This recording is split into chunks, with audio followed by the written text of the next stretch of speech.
国防部长顾立雄和参谋总长梅家秋昨做伙去立法院专案报告汉光演习的规划，引起关注。因为这是让20外档，才阁有参谋总长去立法院备询。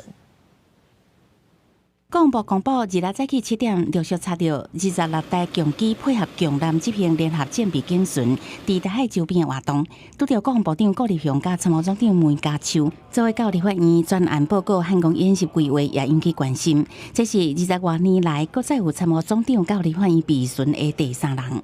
总长的出席，能够让社会大众甚至媒体朋友更了解我们国军，更支持国军。我觉得这是我个人应该做的。我们是应这一个召委的邀请，跟汉光整个这个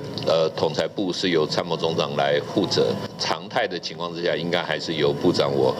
今年5港4暝汉光40号演习有真侪项重大改变，以实兵实时实地3号要求，全面取消电视性的科目。透过连续的状况诱导，无剧本设定，可望成为历年来上届挖进实践的一届。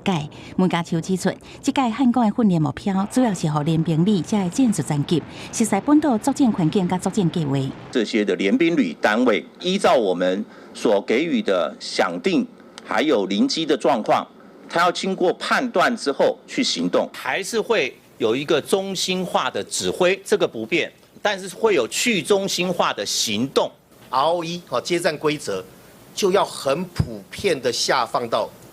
很基层的单位，告诉你在什么样的状况下，你就可以采行行动，你就可以使用武器装备。梅家秋讲，去中心化的指挥管制是这届汉光演习的关键，分做5部分。各级指挥官清楚任务，得到充分授权，清楚责任区加交战规则，以及有独立作战的能力，甚至会验证到每一个单兵的手头拢有接战规则，让基层部队会当独立作战。若是民众党立委黄国昌亚讲，陆军南洋地区指挥部去予不法厂商违约，装中国制太阳能热变器。顾立雄是讲，有问题的热变器拢总44个是德国品牌伫中国制造，已经要求厂商第1个月来改换，也请军备局全面清查。记者综合报道。